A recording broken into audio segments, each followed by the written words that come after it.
Since reopening under the Trump administration in March of 2025, the New York Times reports more than 3,500 adults and children have made their way through this facility. And since then, there have been no reported deaths.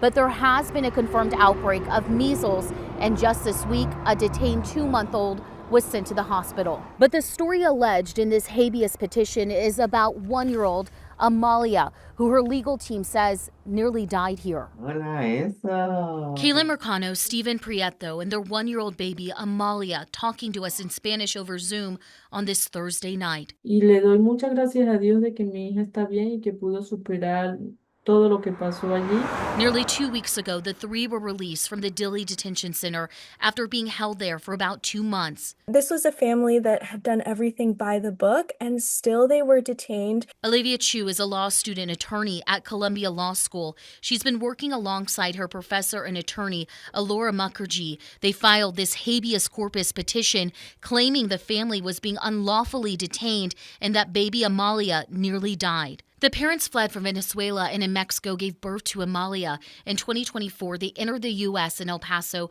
through a CBP-1 application seeking asylum. They were given a court date in 2027, but during a routine ICE checkup in December, the three were taken into custody and brought to the Dilley Detention Center. Sentir a uno que uno era un delincuente porque te mantenían gritando, te mantenían tratándote mal. The petition claims baby Amalia wasn't receiving age-appropriate food and struggled to sleep at night. On January 1st, it states Amalia developed a fever. In the coming days, it states she vomited frequently, experienced diarrhea, and struggled to breathe. Estábamos desesperados, ya no sabíamos qué hacer ni cómo hacerle entender. The family says they went to the medical clinic 8 or 9 times and were given ibuprofen and Tylenol or turned away. Only once were they actually given antibiotics. It got to a point that it was so dire that an ambulance had to be called. On January 18th, Amalia was taken to the Frio Regional Hospital in Pearsall. The suit claims her oxygen levels had dropped to the 50s.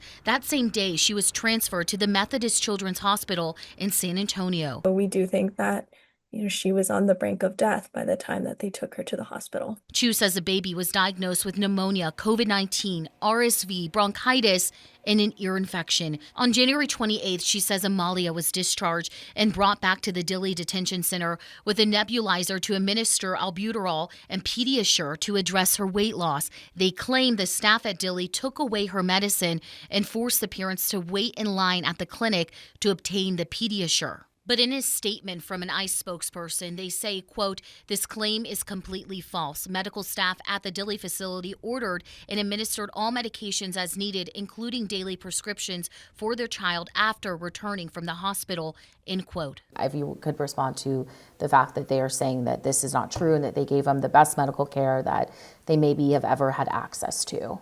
Medical records from Dilley do not show that anyone gave her albuterol via nebulizer after her return to Dilley, which is consistent with her parents' accounts. On the same day the habeas petition was filed, the family was released from detention before a judge could make a ruling. The family sharing their story in hopes it could lead to change. Es importante que tomen conciencia sobre lo que está pasando. Reporting in Dilley, Megan Reyna, KINS 5.